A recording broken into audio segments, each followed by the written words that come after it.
The May sunshine streamed through the windows of our suburban Connecticut home as I adjusted my pearl earrings in the hallway mirror. At 43, I still turned heads, my chestnut hair falling in soft waves just past my shoulders, green eyes that my husband James said could still stop his heart, and a figure I maintained through rigorous early morning runs and yoga. Today I wore a sleeveless navy dress that hugged my curves just enough to be flattering without drawing too much attention.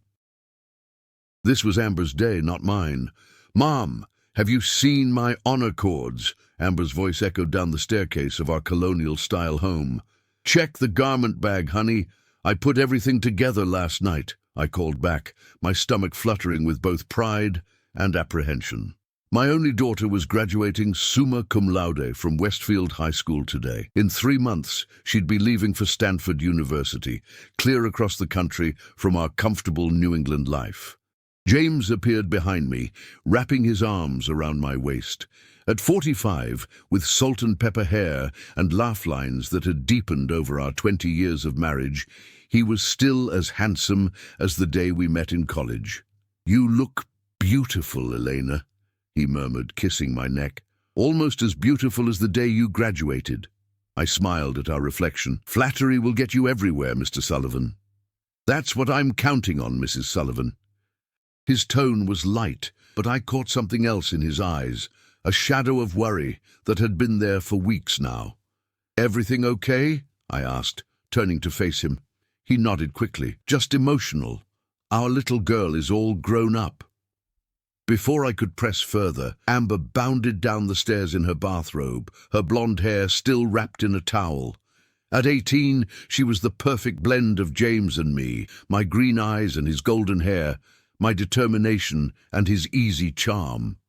"Mum, did you remember to pick up Grandma from the airport yesterday? And what about Uncle Rob? Is he coming? And did you confirm the restaurant reservation for after the ceremony?" She rattled off questions without pausing for breath. I laughed, recognizing my own perfectionism in her. "Yes, yes, and yes. Grandma is at the hotel, Uncle Rob is meeting us at the auditorium, and I confirmed the reservation last night. Everything is under control." "You're the best," she said, giving me a quick hug before racing back upstairs. James squeezed my hand. "I need to finalize a few work emails before we leave. Meet you in the car in 30? I nodded, watching him retreat to his home office. As the founder of a successful financial consulting firm, James was always in demand, even on milestone family days. It was something I'd grown accustomed to over the years, though it still bothered me at times like these. Upstairs, I found Amber in her bedroom, now fully dressed in the white graduation gown that all Westfield seniors wore.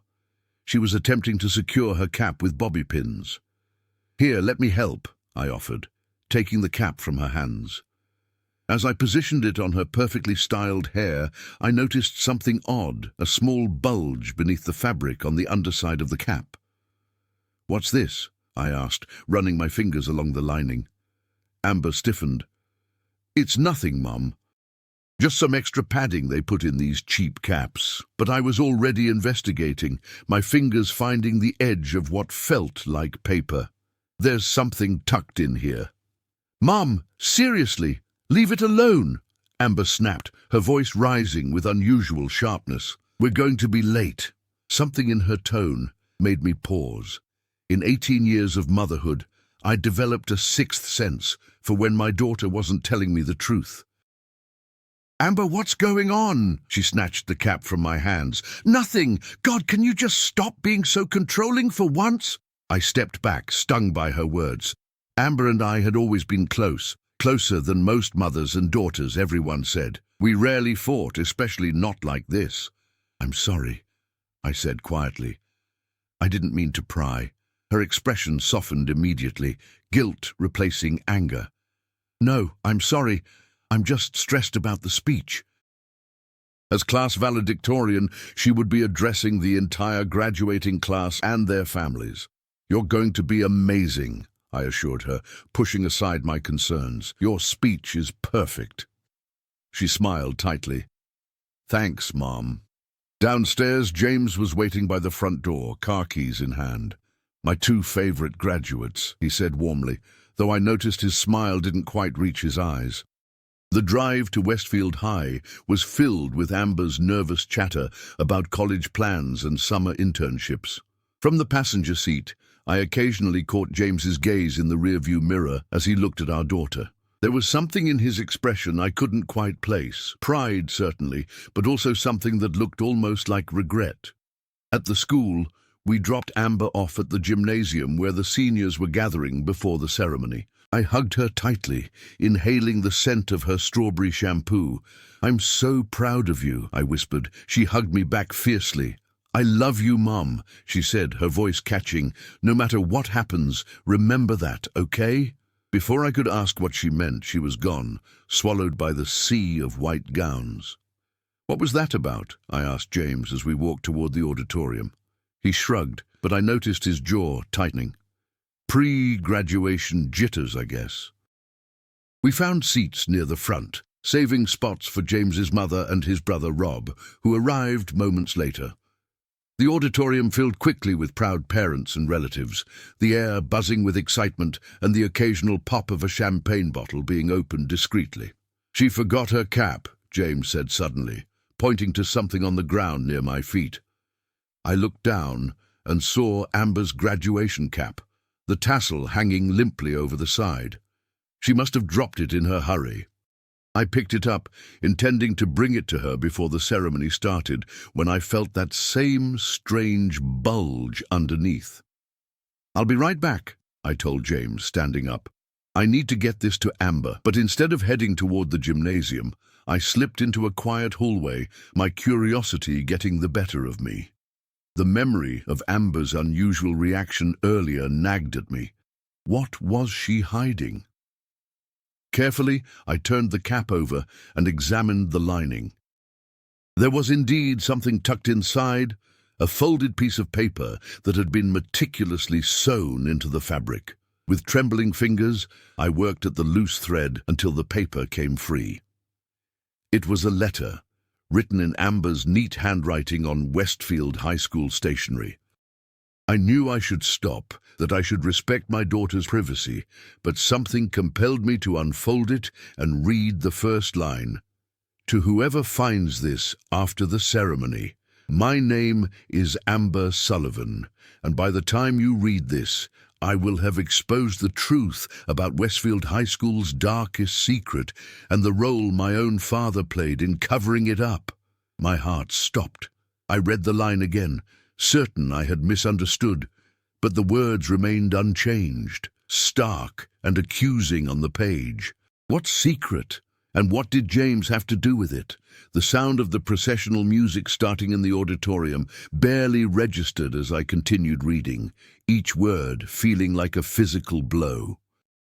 For 3 years, I've gathered evidence of systematic grade tampering, test score manipulation, and college recommendation fraud orchestrated by Principal Matthews and supported by the school board, including my father, James Sullivan, who silenced initial whistleblowers through his financial and legal connections.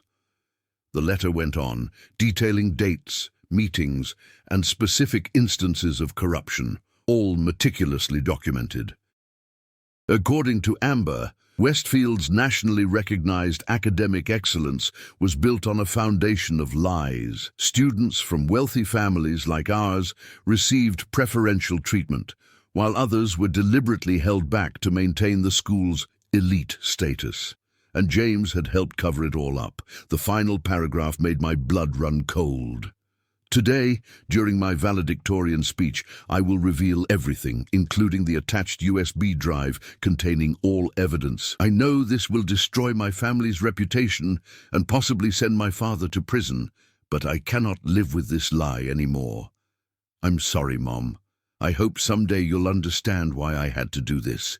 USB drive? I frantically checked the cap again and found a small flash drive, no bigger than my thumbnail, also sewn into the lining. My mind raced. Amber was about to publicly accuse her own father of corruption and fraud. She was about to destroy our family, James's career, and her own future in one fell swoop. And from the detailed evidence she had collected, she might actually be right. The realization hit me like a physical blow. I had to stop her. But as I looked up, I saw through the hallway window that the seniors were already filing into the auditorium. The ceremony had begun. I clutched the cap, the letter, and the USB drive to my chest, my perfect life crumbling around me as I ran back toward the auditorium. I had minutes, maybe seconds, to prevent my daughter from detonating the bomb that would destroy everything we had built. The auditorium doors felt impossibly heavy as I pushed through them, the sound of pomp and circumstance nearly drowned out by the blood rushing in my ears. The procession of white-robed seniors was halfway down the center aisle, parents beaming and snapping photos as their children passed by. I scanned the line frantically, looking for Amber's golden hair among the sea of graduation caps. She wasn't there. Had she already noticed her cap was missing? Was she searching for it, realizing I might have found her letter? James caught my eye from our seats, his expression questioning. I clutched Amber's cap behind my back and mouthed, "Bathroom," before ducking back into the hallway. I couldn't face him yet, not until I figured out what to do. "Mom!" I spun around to find Amber rushing toward me, her face flushed with panic. "My cap. I dropped it somewhere. Have you seen it? I can't go out there without it." For a moment, I just stared at her, this stranger who was my daughter. How long had she been investigating her father? How long had she been planning to publicly destroy him, to destroy us all? "Mom!" she repeated, her eyes widening as she noticed what I was holding. "You found it! Thank God!" I took a step back, keeping the cap out of her reach. "I found more than that, Amber." The color drained from her face. "You read it." It wasn't a question. "How could you?" I whispered, my voice breaking. "Your own father." She stood straighter, chin lifting in defiance. "How could I not, once I knew the truth? Do you have any idea how many students' lives have been ruined by what they've done? Kids who deserved scholarships but were passed over because their parents couldn't donate a new library wing. Talented students from the wrong side of town who were deliberately given lower grades to maintain the school's exclusive reputation." "You don't understand what you're talking about," I said, though a sick feeling in my stomach told me she might be exactly right. "These are serious accusations that could ruin lives, including yours." "I have proof," she insisted. 3 years' worth, emails, recorded conversations, testimony from teachers who were forced out when they questioned the system. It's all on that drive. The processional music ended, and I heard Principal Matthews welcoming everyone to the ceremony. We were running out of time. "Give me the cap, Mom," Amber said, extending her hand. "Please. This isn't just about Dad. It's about doing what's right." I looked at my beautiful principled daughter, so young, so certain of her moral clarity. "And what about loyalty to your family? Does that count for nothing?" Her eyes filled with tears. "I've been loyal to this family my entire life. I've been the perfect daughter, gotten the perfect grades, applied to the perfect schools. But I won't be complicit in fraud. I won't build my future on other people's suffering." In that moment, I saw James in her, not the successful businessman he'd become, but the idealistic college student I'd fallen in love with, the one who'd vowed to make the world more just, more fair. Somewhere along the way, he'd lost that part of himself, but Amber hadn't. "You haven't talked to your father about any of this," I said, a last attempt to delay the inevitable. "I tried," she said quietly. "Last month, after I found the emails between him and Principal Matthews about the Walker Scholarship. Remember when Dad was working late all that week? He wasn't at the office. He was meeting with lawyers, making sure everything was buried." The scholarship. I remembered now. The controversy when Tara Walker, a brilliant student from the housing projects, was denied the prestigious Westfield Academic Excellence Scholarship in favor of the son of a local tech CEO. There had been rumors of unfairness, but they died down quickly. Too quickly, perhaps. "Your father loves you," I said, my voice catching. Whatever he's done, he thought he was protecting your future. By stealing someone else's? Amber shook her head. That's not protection, Mom. That's corruption. From inside the auditorium, I heard Principal Matthews announcing the valedictorian. And now it is my great pleasure to introduce our class valedictorian, a young woman whose academic excellence and community leadership exemplify the values of Westfield High School. Please welcome to the stage Amber Sullivan. Applause erupted, but Amber didn't move. We stood facing each other in the hallway, the graduation cap, with its hidden evidence, between us like a ticking bomb. I have to go, she said, her voice steady despite the tears streaming down her face. It's the right thing to do. I looked at my daughter, really looked at her, and in that moment I made my decision. I extended the cap toward her, but kept hold of the letter and USB drive. Go give your speech, I said quietly. The original one we practiced, the one about futures and possibilities. Her eyes widened in confusion. Mum, I'll handle this, I promised. Just give me a chance to talk to your father first, please. Amber hesitated, torn between the pull of the stage and her mission for justice. They'll just cover it up again. That's what they do. Not this time, I said, with more conviction than I felt. I won't let them. After what felt like an eternity, she nodded. One day. You have one day, Mom, and then I'm going public with everything I know. I hugged her fiercely, this brave, principled daughter I'd raised. I love you. No matter what happens next, remember that. She squeezed me back, then took her cap and hurried into the auditorium. I leaned against the wall, trembling, the evidence of my husband's corruption clutched in my hand. The applause as Amber took the stage gave me a moment to collect myself. I slipped the letter and USB drive into my purse and made my way back to our seats, sliding in beside James just as Amber began to speak. Fellow graduates, parents, teachers, and friends, she began, her voice clear and strong. Today marks not just an ending but a beginning, a chance to take what we've learned here at Westfield and use it to build a more just and equitable world. James leaned over. Is everything okay? You look pale. I nodded, not trusting myself to speak. On stage, Amber continued her speech, talking about integrity, truth, and the responsibility that comes with privilege. She never once looked at her father, but I felt each word like a dagger aimed at his heart and mine.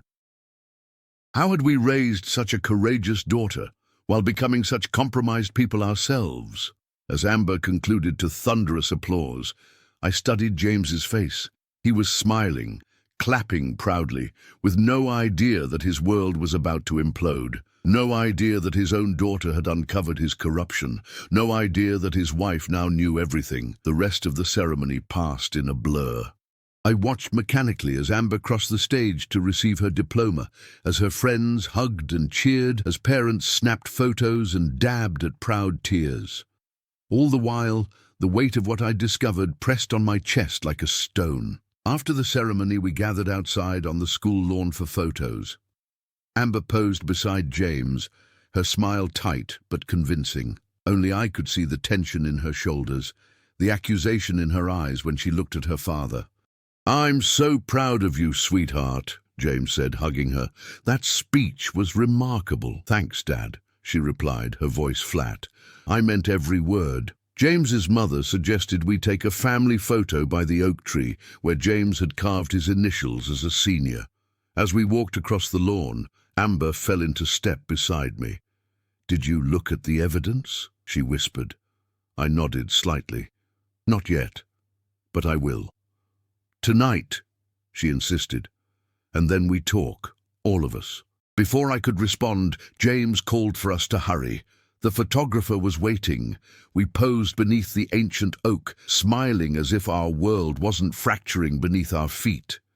James with his arm around me, my hand on Amber's shoulder, all of us pretending that this was simply a proud graduation day like any other. As the camera flashed, I made a silent promise to myself, to Amber, and to all the students who had been harmed by Westfield's corruption.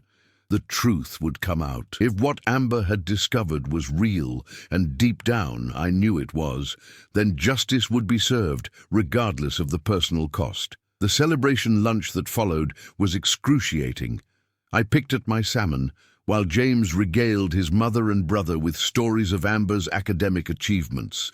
Every word now felt tainted, every accomplishment suspect. Had Amber earned her valedictorian status, or had James engineered that too? The thought made me sick. "Are you feeling all right, Elena?" James's brother Rob asked, noticing my untouched plate. "Just emotional," I lied. "It's a big day." Across the table, Amber caught my eye. "Tonight," she mouthed silently. By the time we arrived home that evening, I felt as though I'd aged a decade. James's mother was staying at a hotel downtown, and Rob had headed back to Boston, leaving just the three of us in our suddenly too large house. "I think I'll turn in early," James said, loosening his tie. "It's been quite a day." "Actually," I said, finding my voice at last, "we need to talk, all of us." He paused, his hand on the stair railing. "Can it wait until tomorrow? I'm exhausted." "No," Amber said firmly, stepping into the foyer. "It can't wait." I watched as comprehension dawned on James's face, the realization that something was very wrong, that his wife and daughter were somehow united against him. "What's going on?" he asked, his voice carefully neutral. I reached into my purse and withdrew the letter and USB drive. Amber had these hidden in her graduation cap. She was planning to expose everything during her speech today. James's face drained of color as he looked from the items in my hand to our daughter's resolute expression. "Expose what, exactly?" "Don't," Amber said, her voice shaking with emotion. "Don't stand there and pretend you don't know. The grade tampering, the rigged scholarships. The way you and Principal Matthews and the board have been ensuring that only the right students succeed at Westfield while sabotaging everyone else." James sank onto the bottom step, his shoulders slumping. He didn't deny it. He didn't even try. "You weren't supposed to know," he said finally, looking not at Amber, but at me. "Any of it." And in that moment, I knew our life as we had known it was over. The silence that followed James's admission seemed to stretch for an eternity. Outside our colonial home, crickets chirped in the warm May evening. A neighbor's sprinkler system clicked on, the gentle hiss of water providing a surreal soundtrack to the implosion of our family. "I wasn't supposed to know," I repeated finally, my voice barely above a whisper. "That's your defense, that you successfully lied to your wife and daughter for years." James ran his hands through his salt and pepper hair, a gesture so familiar it made my heart ache despite my anger. "It wasn't like that, Elena. Not at first." "Then explain it to us," Amber demanded, crossing her arms. In her white graduation dress, she looked both young and impossibly mature. "Explain how you justified rigging the system against students who had nothing but their talent and hard work." James looked up at her, his eyes red-rimmed. "It started small. 8 years ago, when I joined the school board, Westfield was struggling financially. The state had cut education funding, and we were facing teacher layoffs, program eliminations. Principal Matthews approached me with a proposal." "Let me guess," Amber said bitterly. "Special treatment for the children of potential donors?" He nodded slowly. "Nothing explicit at first, just ensuring that certain students received extra attention. Additional college recommendation letters, priority for advanced placement classes. In exchange, their parents made generous donations to the school." "And that didn't strike you as wrong?" I asked, disbelief coloring my voice. "We saved the music program," James said defensively. "The science labs. We kept good teachers employed. I told myself it was a necessary compromise." "But it didn't stop there," Amber prompted, her face hard. James sighed deeply. "No, it didn't. Once we started, it became easier to make exceptions, to bend rules. Matthews argued that maintaining Westfield's elite reputation benefited everyone, that college admissions officers would look more favorably at all Westfield graduates if we kept our national rankings high. By falsifying test scores, Amber finished. By altering grades. By ensuring that students from wealthy families always came out on top, while talented kids from poorer backgrounds were systematically disadvantaged. James couldn't meet her eyes. I never touched any grades myself. But you knew, I said quietly. You knew and you covered it up. You used your connections to silence anyone who asked questions. He didn't deny it. What about Tara Walker? Amber asked, her voice cracking. She deserved that scholarship, Dad. Everyone knew she was the most qualified candidate, but it went to Jason Chen instead because his father promised a new computer lab. It wasn't that simple, James began. It was exactly that simple, Amber shouted, her composure finally breaking. You stole a future from that girl. She ended up at community college because she couldn't afford anything else, while Jason is heading to Princeton in the fall, with a scholarship he didn't earn. I placed a steadying hand on Amber's shoulder, feeling her trembling with rage and disappointment. How many others, James? I asked. How many students were affected? He shook his head slowly. I don't know the exact number. Dozens, maybe, over the years. No, and my acceptance to Stanford, Amber asked, her voice small now. Was that real? Or did you arrange that too? For the first time, James looked genuinely shocked. No, Amber. God, no. Your achievements are your own. I would never interfere with your education that way. How can I believe you? She whispered. How can I believe anything you say now? I watched my husband, this man I'd loved for 20 years, this father who had coached soccer games and checked homework and taught Amber to ride a bike, and tried to reconcile him with the person who had participated in this systematic corruption. What's on the USB drive? I asked Amber, still holding the small device in my palm. Everything, she replied. Emails between Dad and Matthews discussing which parents were investment prospects. Communications about altering Sarah Diaz's SAT scores when they were initially too low for Yale. The original scholarship committee vote for Tara Walker before it was overturned. Testimony from Mrs. Landers about why she was really forced to resign last year. James paled. How did you get those emails? You used the same password for everything, Dad, Amber said flatly. The name of your first dog plus Mom's birthday. Not exactly Fort Knox. I closed my eyes briefly, trying to think through the fog of betrayal and shock. What were you planning to do with this, Amber, if I hadn't found the letter today? I was going to announce everything during my speech, she admitted. I had a second copy of all the evidence that I gave to Zach Turner at the school newspaper last week. He was going to publish it online the moment I finished speaking. Ah, you would have destroyed our family in front of the entire community, James said, his voice hollow. You destroyed our family when you decided to participate in fraud, Amber shot back. When you chose money and influence over integrity. When you taught me my whole life to be honest and fair while you were anything but. I moved between them, sensing the conversation spiraling toward irreparable damage. What happens now? I asked, looking from my husband to my daughter. Amber, did you tell Zach not to publish? She nodded reluctantly, for now. I texted him during the reception. And what do you want to happen? I pressed. Do you want your father to go to prison? Do you want to see Westfield High's reputation destroyed? Think about the consequences, not just for us, but for everyone. I want justice, Amber said firmly. I want the students who were cheated to know the truth. I want the system fixed. I turned to James, who sat slumped on the stairs, looking older than I'd ever seen him. And you? What do you have to say for yourself? He met my gaze, his eyes filled with regret. I'm sorry. More than I can express. I told myself I was doing it for the greater good, for the school, for our community. But Amber's right.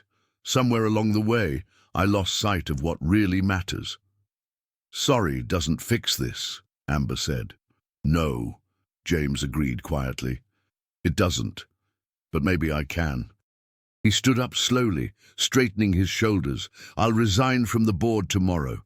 I'll go to the superintendent with everything, the complete truth. I'll face whatever consequences come." Amber's eyes widened in surprise. "They'll cover it up again. Matthews has too many powerful friends." "Not if we don't let them," James said. "Not if we approach this the right way." I studied my husband, seeing a glimpse of the man I'd married, the one with principles and courage.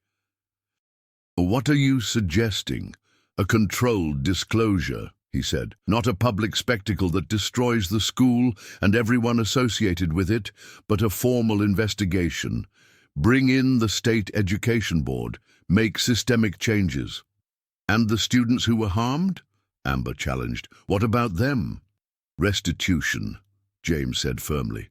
"Starting with Tara Walker, a full scholarship to the college of her choice, funded personally by me if necessary, and others like her." I watched my daughter's face as she processed his words, the rigid line of her shoulders softening slightly. "You'd really do that?" "Yes," James said. "It won't erase what happened, but it's a start, a chance to make something right."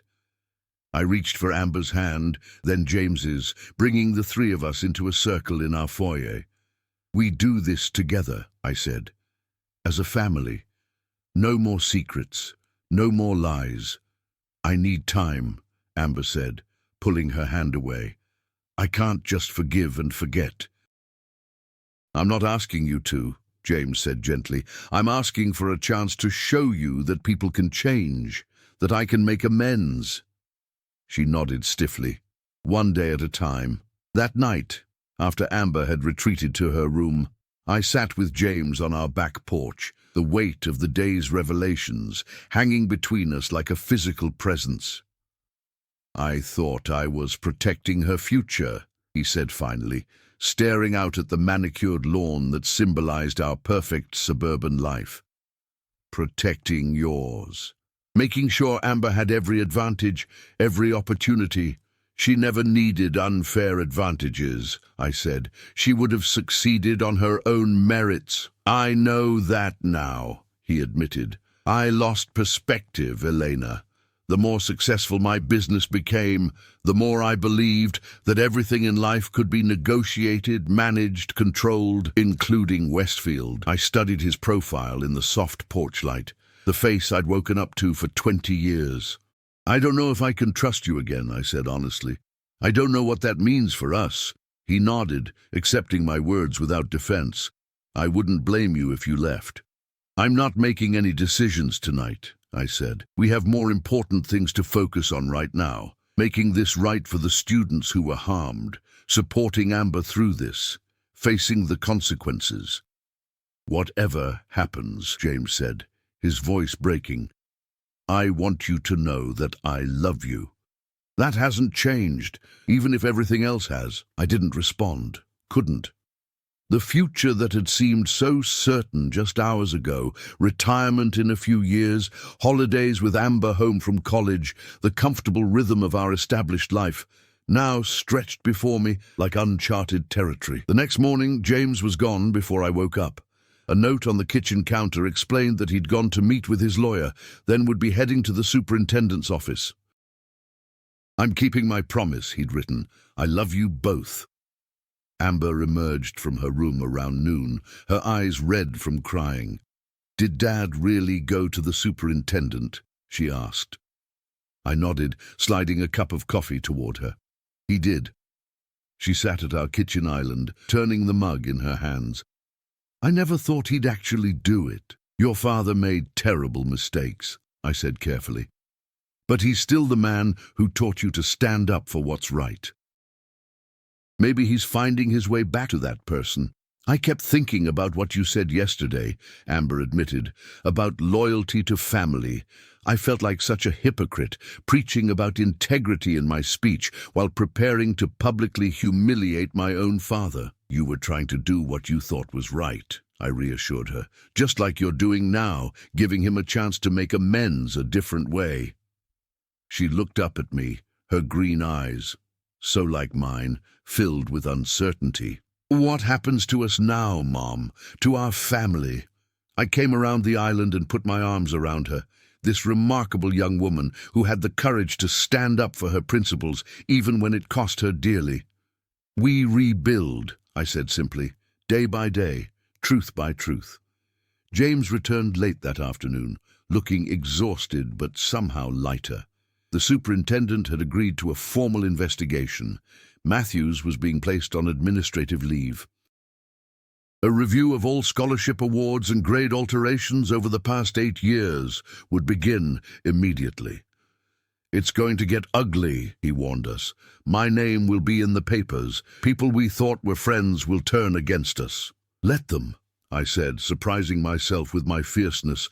"We'll face it together." That evening, as the sun set on the day that had changed everything, the three of us sat in our backyard, not touching, not completely healed, but present, together. Amber's phone buzzed with a text. She read it, then looked up at us. "It's from Tara Walker," she said. "I reached out to her this morning, told her what was happening. She's willing to meet with us tomorrow." James nodded, his eyes glistening with unshed tears. "Thank you for giving me the chance to make this right." "I'm not doing it for you," Amber said, but her tone lacked the anger of yesterday. "I'm doing it because it's the right thing to do." As darkness fell around us, I looked at my husband and daughter, both flawed, both trying to find their way back to what was true and good. The perfect life I thought we had was gone forever, replaced by something messier, more painful, but perhaps ultimately more authentic. The note hidden in Amber's graduation cap had indeed stopped our world cold. But maybe, just maybe, it had also set us on a path towards something better, a life built not on secrets and privilege, but on truth and restitution, one day at a time.